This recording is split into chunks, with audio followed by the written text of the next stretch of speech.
오늘은 사순절 기간 마지막 주일인 종려주일입니다. 내일부터 토요일까지 고난주간이고 다음 주일은 승리의 주일인 부활주일입니다. 죽음, 무서운 겁니다. 죽음을 좋아하는 사람 아무도 없습니다. 모든 사람들이 죽음 앞에서는 비겁해지기도 하고 또 죽음 앞에서 아쉬워하기도 하고 안타까워하기도 합니다. 죽음을 맞이하는 자세를 보면 그의 인생 역정을 알 수 있다 그랬습니다. 무참히 사람을 많이 죽인 히틀러나 스탈린은 두 눈을 부릅뜨고 인손을 저으며 저항하다 죽었다는 것입니다. 유명한 음악가 베토벤은 이렇게 말했습니다. 친구여, 이제 희극은 다 끝났네 하며 험한 인생을 탄식했습니다. 권력을 쫓아서 살았던 로마의 황제 주리어스 시저는 브루투스 너마저도 하고 죽었습니다. 부와 권력을 누린 영국의 엘리자베스 1세 여왕은 이렇게 말했다는 겁니다. 내 모든 소유를 잠시의 순간과 바꾸자. 왕이 가지고 있는 그 명예와 그 모든 권세, 모든 소유를 잠시 순간과 바꾸자. 죽음 앞에서 그렇게 아쉬워했다는 것입니다. 인생은 누구나 죽음 앞에서 깊은 해안과 아쉬움으로 탄식하고 절규합니다. 그러나 단 한 분, 예수님만은 죽음 앞에서 아쉬워하지 않았습니다. 죽음 앞에서 비겁하지 않았습니다. 죽음 앞에서 당당하셨습니다. 죽음의 극한 고통 중에서도 예수님은 7마디의 말씀을 남기셨습니다. 하실 말씀을 다 하셨습니다. 꼭 필요한 말씀을 하셨습니다. 예수님 십자가 치료는 예수님 어떻게 사셨는지를 잘 증거해 주고 있습니다. 동시에 그 말씀은 거기에 있던 사람들이나 이 시대에 사는 우리에게 주신 말씀이신 것입니다. 그 당시에 못 박는 사람들, 그를 예수님의 그 죽음과 고통을 구경한 많은 무리들, 또 죄를 짓고 십자가에 죽어가는 강도, 예수님의 제자들, 예수님의 어머니 마리아, 예수를 따르는 여인들, 많은 사람들이 거기 있었습니다. 그 사람들에게 예수님이 말씀하셨습니다. 오늘 우리에게도 말씀하시는 겁니다. 그러면 예수님은 죽음의 순간에도 사람들 모두에게 관심을 갖고 말씀을 하셨습니다. 이 시간 예수님의 십자가 치료를 통해서 예수님 마지막 말씀하신 7마디의 말씀을 통해서 그분의 삶을 돌아보고 나에게 무엇이라고 지금 말씀하시는지 주의 음성을 듣고 그 음성으로 깨달아서 그렇게 살아감으로 말미암아 주님을 기쁘시게 하면서 하나님의 사랑을 체험하면서 살아가는 우리 모두가 됩시다. 첫째로 예수님께서 십자가에서 7마디 말씀하신 말씀, 첫째 말씀은 뭡니까? 저희를 사하여 주옵소서.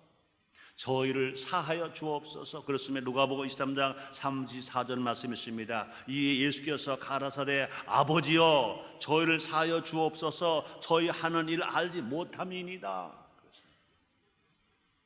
예수님 오시기 전에 시편 기자가 예언해 놓은 말씀이 있습니다. 시편 109편 4절입니다.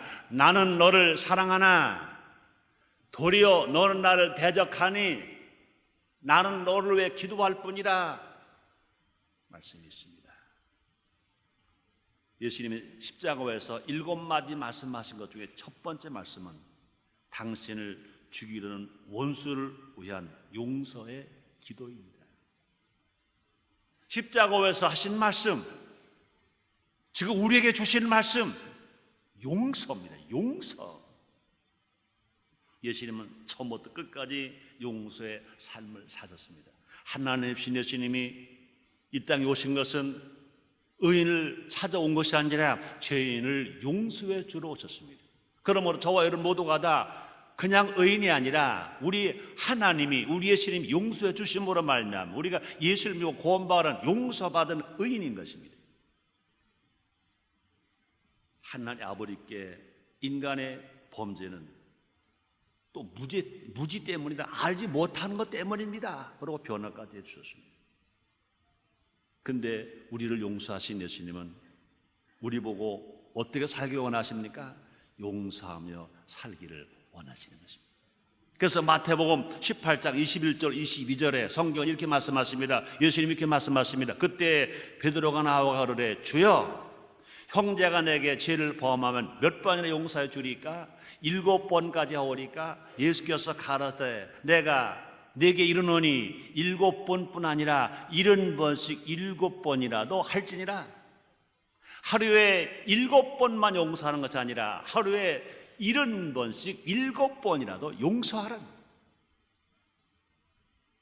우리 용서해야 됩니다. 그런데 안타까운 건요, 용서가 잘 안 되잖아요. 우리가 용서를 못하는 것은 왜 그럴까요? 내가 용서받은 은혜를 잊어먹어서 그래요. 우리가 또 기도가 부족하기 때문에 그래요. 마태복음 5장 44절 이렇게 말씀하십니다. 난 너에게 이르노니 너희 원수를 사랑하며 너희를 핍박하는 자를 우애하여 기도하라. 용서할 수 없는 사람이 있습니까? 기도하라는 것입니다. 우리는 지금 고난주간 또 사순절 기간, 오늘 종료주일을 만났습니다. 다음 주일이 부활주일입니다. 다음 주 부활주일이 오기 전에 그동안 용서 못한 사람, 하나님 아버지 용서하길 원합니다. 그러나 내 힘으로는 용서가 안 됩니다. 하나님 아버지, 내가 용서할 만큼 나에게 은혜를 주시옵소서. 용서할 수 있게 주시옵소서. 기도하는 겁니다. 성경은 말합니다. 힘으로 안 되고 능으로 안 되래 여호와 신으로 되느니라. 우리가 더 많이 기도하고 더 많이 성령 충만해서 우리 기도합니다. 하나님 아버지, 누구 용서하기 원합니다. 하나님 아버지, 누구 용서하라 합니다. 내 마음에 아픈 상처를 주었습니다. 내 돈을 떼먹었습니다. 내 사업을 망하게 만들었습니다. 내 직장에서 일하지 못하게 만들었습니다. 그런 사람 있을지라도 용서하고 기도하면 주님이 다 응답하시고 함께 선을 이루게 만들어 주실 것입니다. 이번 고난주간에 혹이라도 용서받지 못했습니까? 우리는 용서받은 것을 믿고, 용서 못한 사람이십니까? 용서하자는 것입니다. 하나님 아버지, 내가 남편을 용서합니다. 하나님 아버지, 내가 아내를 용서합니다. 하나님 아버지, 내가 자녀를 용서합니다. 하나님 아버지, 내가 부모님도 용서합니다. 하나님 아버지, 내가 형을 용서합니다. 동생을 용서합니다. 용서 못한 사람 용서할 수 있게 해달라고 기도하고 성령의 은혜로 말미암아 용서할 수 있는 우리 모두가 됩시다. 우리 예수님께서 십자가에 죽으시면서 당신에게 못 박는 무리를 향해서 예수님 말씀하십니다. 아버지여, 저희를 사하여 주옵소서. 예수님이 못 박는 자들을 위해서 기도하신 것처럼 우리도 기도하면 용서할 수가 있는 것입니다. 두 번째, 오늘 내가 나와 함께 낙원에 있으리라. 누가복음 23장 43절 말씀해 주십니다. 예수께서 이르시되 내가 진실로 내게 이르노니 오늘 내가 나와 함께 낙원에 있으리라. 그 말이 무슨 말씀이십니까? 천국 혼자 안 간다는 겁니다. 낙원에 혼자 있지 않겠다는 겁니다. 한 사람이라도 더 전도하겠다는 겁니다. 영혼을 구원받게 하겠다는 겁니다. 예수님의 삶은 인류를 위한 구원의 삶이셨습니다. 이 땅에 왜 예수님 오셨습니까? 천국 복음을 증가하러 오셨습니다. 이 땅에 오셨습니까? 죄인을 용서해주고 예수님을 구원받게 해서 하나님 아들 나라, 하나님 나라 백성들 만드시기 위해서 이 땅에 예수님이 오셨습니다. 그런데 예수님은 십자가 위에서 마지막까지도 강도에게도 복음을 전해서 강도까지도 구원받게 만들어 주셨습니다. 우편 강도입니다. 그는 강도 살았기 때문에 자기 죄값으로 십자가에 달려 죽는 순간입니다. 예수님은 그 강도조차도 즉시로 십자가 위에서 그를 구원해 주셨습니다. 예수님 주시는 구원은 오늘 이 자리에서 지금 주어지는 은혜인 것입니다. 오늘 이 자리에서 누구든지 예수를 믿으면 지금 그 즉시 어떻게 살아왔다 하더라도 어떤 형편이 있더라도 즉시 예수를 믿어서 구원받아서 하나님 아들 되고 천국 백성이 된다는 것입니다. 그래서 누가복음 19장 9절 10절에서 이렇게 말씀하십니다. 예수께서 이르시되 오늘 구원이 이 집에 이르렀느니 이 사람도 아브라함의 자손이로다. 인자의 온 것은 잃어버린 자를 찾아 구원하려 함이니라 말씀하십니다. 또 고린도후서 6장 2절에서 이렇게 말씀합니다. 가라사대 내가 은혜 베풀 때 너를 듣고 구원의 나를 도왔다 하셨으니 보라 지금은 은혜 받을 만한 때요 지금은 구원의 날이로다 말씀합니다. 오늘 아직 예수를 믿지 않으신 분이 이 자리에 왔다 하더라도 이 말씀을 듣고 여러분 예수를 믿으면 예수님 죽으실 때 우편 강도가 구원받은 것처럼 여러분 구원받아서 하나님 아들 되어서 천국 백성이 되어서 이 땅에 살아가는 동안에 하나님 은혜로 복되게 살다가 주님이 오시는 그날 우리가 함께 다 휴거되어서 호련잔치에 참여했다가 천년왕국 예수님과 다스렸다가 마지막 날 새하늘과 새 땅과 새 예루살렘에 우리 함께 올라갑니다. 우리 모두 구원의 은혜를 날마다 전해야 될 것인 것입니다. 그래서 우리가 함께 낙원의 복락을 누리면서 살아가야 될 것인 것입니다. 아직 구원받지 못한 가족이나 친척이나 친구들 이웃에게 38선 넘어 저 북한 땅의 2300만 동포들에게까지라도 우리가 복음을 전해야 할 것입니다. 이번 고난주간에 다음 부활주일이 오기 전에 이 복음을 우리도 힘써 전해서 구원받게 하는 이 땅에 살아가는 날의 그 한날의 그 기쁨과 평화를 함께 누리며 살아가는 우리 모두가 됩시다. 세 번째, 여자여 보소서 아들이니라 보라 네 어머니라 이 말씀입니다. 예수님은 효자이십니다. 십자가에서 죽으시는 예수님, 인류를 구원하기 구세주로 대역사를 이루시는 그 예수님이 누구 생각합니까? 어머니를 생각합니다. 요한복음 19장 26절 27절입니다. 예수께서 그 모친과 사랑하시는 제자가 곁에 서는 것을 보시고 그 모친께 말씀하시되 여자여 보소서 아들이니이다 하시고 또 그 제자에게 이르시되 보라 네 어머니라 하신데 그때부터 그 제자가 자기 집에 모시니라. 예수님은 성경적 효의 삶을 사셨습니다. 예수님은 효자이십니다. 하나님 아버지께 효자, 요셉 아버지께 효자, 마리아 어머니께 효자입니다. 또 예수님은요 어머니를 귀하게 여기셨습니다.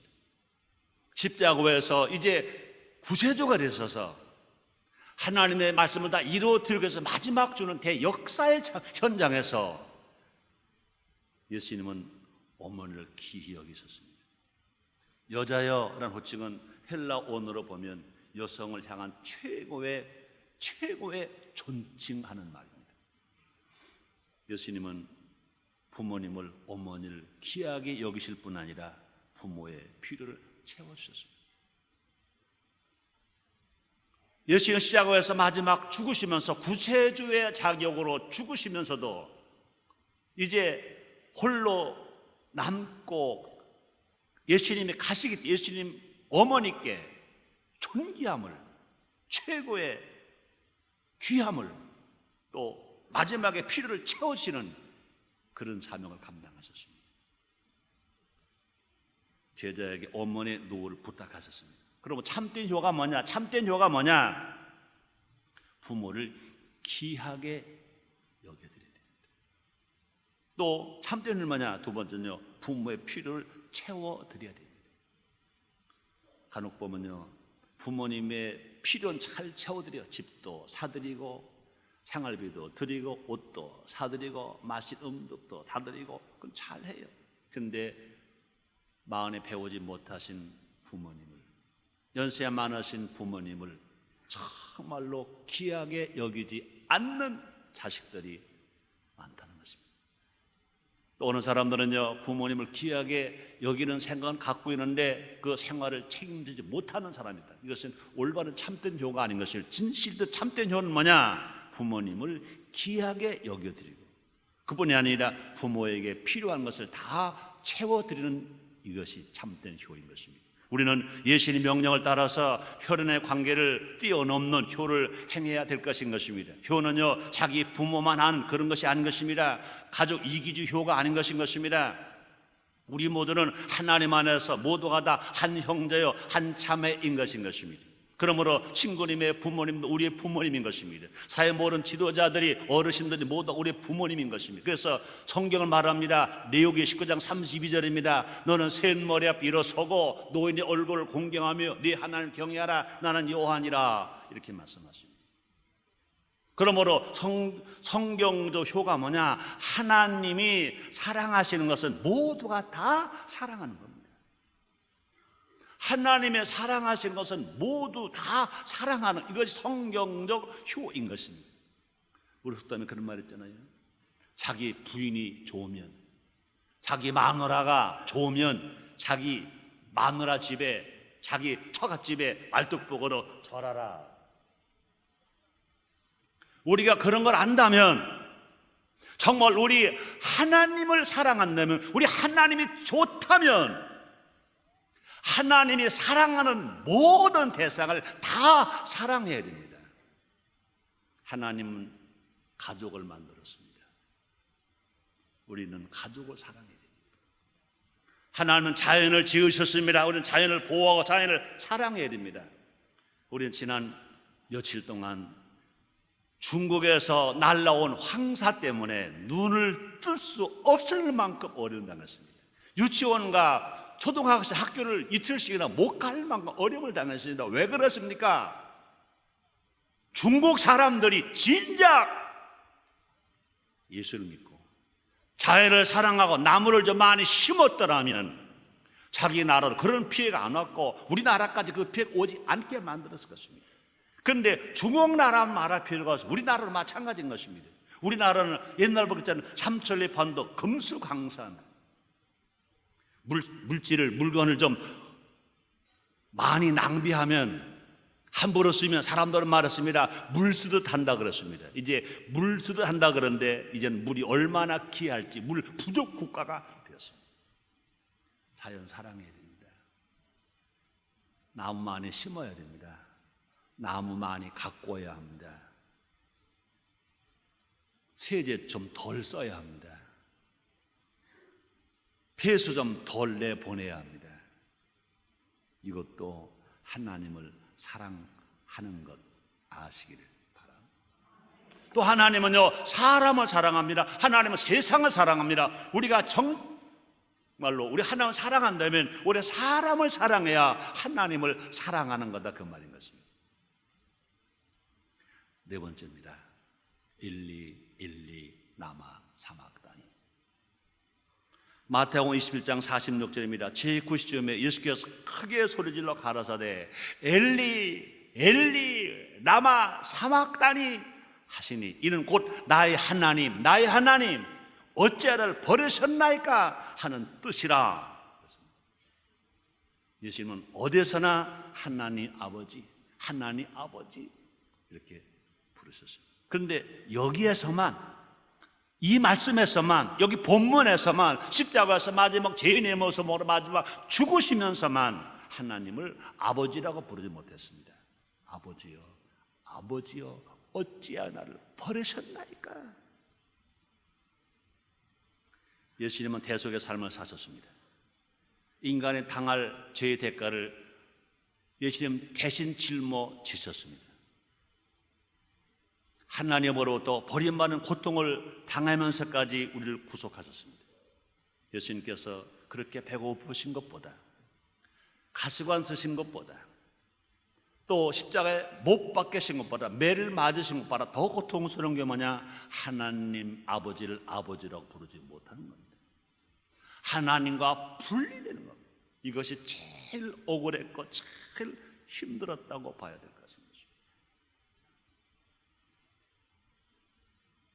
우리는 예수님의 은혜로 구원을 받았습니다. 진실로 예수님 은혜가 우리가 감사하다면 눈물만 짓고 있어서는 안 된다는 것을 우리에게 말씀하십니다. 십자가에 지신 예수님은 우리와 우리의 자녀들을 위해서 울라 말씀하셨습니다. 그래서 누가복음 23장 28절에 보니 이렇게 말씀합니다. 예수께서 돌이켜 그들을 향하여 가라사대 예루살렘의 딸들아, 예루살렘의 사람들아, 나를 위하여 울지 말고 너희와 너희 자녀를 위하여 울라.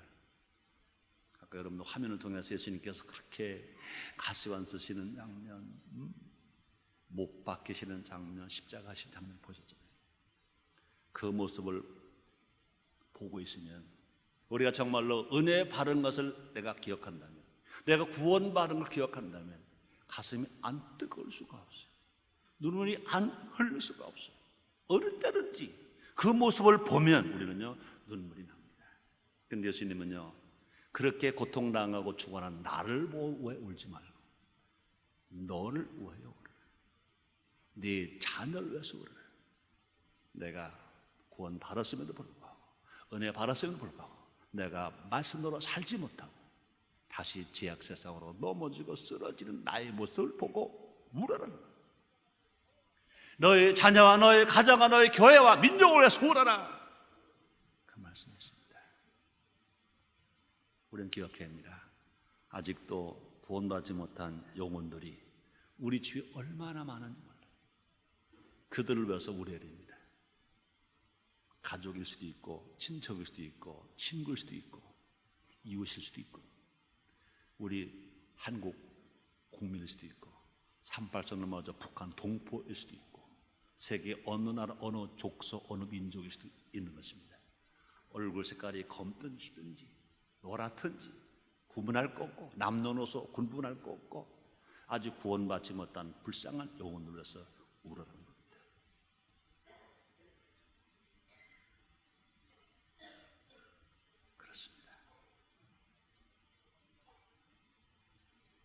환난과 고통 가운데 있는 이웃을 위해서 선한 일을 힘써 하라고 또 말씀하십니다.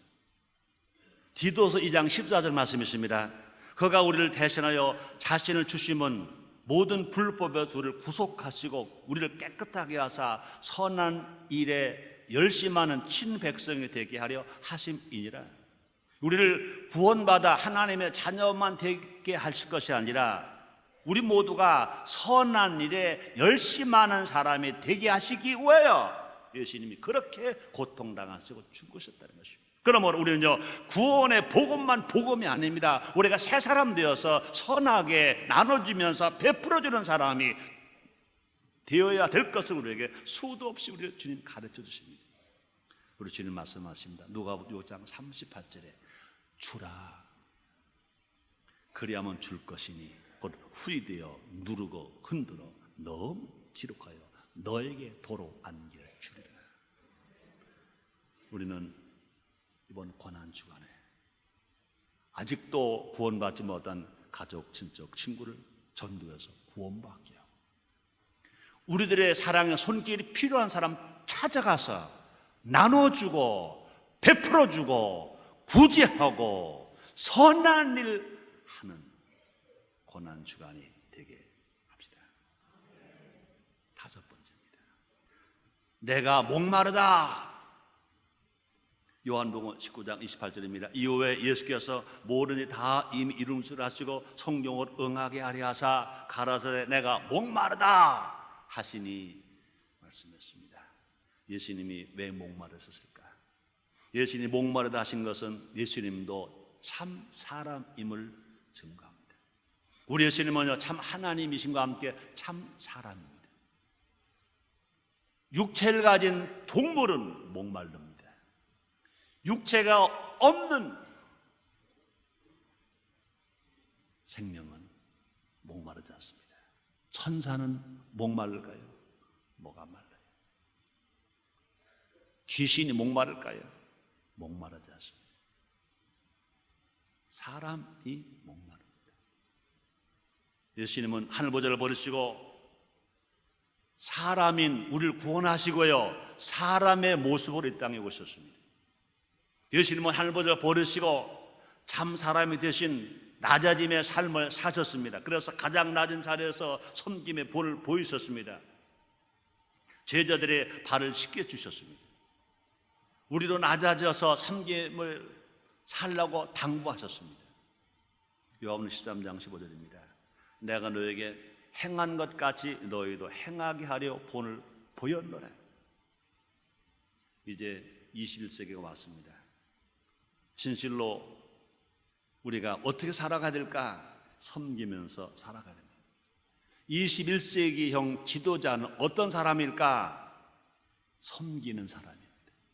우리 모두가 다 예수님을 닮아가서 섬기는 지도자로 세상을 변화시키는 주인공들이 다 됩시다. 6번째입니다. 다 이루었다. 다 이루었다. 그렇으면 요한복음 19장 30절 보니까 예수께서 신 포도를 받으신 후 가라사대 다 이루었다 하시고 머리를 숙이시고 영원히 돌아가시니라 말씀해. 6번째 말씀 뭐냐고요? 다 이루었다. 그렇습니다. 근데 다 이루었다가 무엇일까? 그다음 우리 그렇게 생각했습니다. 나의 구원을 다 이루었다. 그것도 맞습니다. 그러나 우리의 신앙은 꼭 알아야 됩니다. 사람 중심이 아니라, 나 중심이 아니라 신앙의 핵심은 하나님 중심, 예수님 중심, 성경 말씀 중심인 것입니다. 그러면 예수님께서 다 이뤘다고 하신 말씀, 예수님의 삶은 승리 말씀, 다 이런 성공과 승리의 삶이 있었습니다. 그런데 예수님의 삶에서 가장 중요한 것은 뭐냐? 아버지의 뜻입니다. 아버지의 뜻입니다. 누가복음 22장 42절입니다. 가라사대 아버지여 만일 아버지의 뜻이어도 이 자를 내게서 옮기시옵소서. 그러나 내 원대로 마옵시 아버지의 원대로 되기를 원하나이다. 겟세마네 동산에서 기도하시는 예수님은요, 당신이 져야 할 십자가가 너무너무 무섭습니다. 너무너무 힘듭니다. 그럴 때 아버지여 할만 하시거든 내게서 이 잔이 옮겨지게 하옵소서.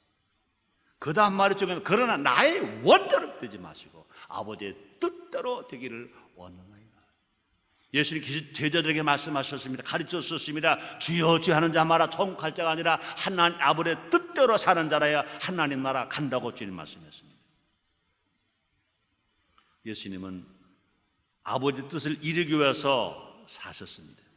그러니까 예수님 땅에 하나님 아버지의 뜻을 이루기 위해서 오셨고, 하나님 아버지의 뜻을 이루기 위해서 사셨고, 하나님 말씀의 뜻을 이루기 위해서 마지막 죽으시기까지 하셨습니다. 그래서 히브리서 10장 9절 10절에서 히브리서 기자가 이렇게 말합니다. 그 외에 말씀하시기를 보옵소서. 내가 하나님의 뜻을 행하려 왔나이다 하셨으니 그 첫 것을 폐하시면 둘째 것을 세월이 하심이니라. 이 뜻을 쫓아 예수 그리스도의 몸을 단번에 들이심으로 말미암아 우리가 거룩함을 얻었노라. 아버지의 뜻을 온전히 이루어 드림으로 하나님을 영화롭게 하셨습니다. 그래서 요한복음 17장 4절입니다. 아버지께서 내게 하라고 주신 일을 내가 이루어 아버지를 이 세상에서 영화롭게 하였사오니, 하나님 말씀을 이루어 드리고 살면, 하나님 말씀대로 살면 하나님 영화롭게 하는 것입니다. 그러므로 우리 예수 십자가에서 내가 다 이루었다 하신 말씀, 그 무슨 말씀이십니까? 내가 하나님의 말씀을 다 이루어 드렸다.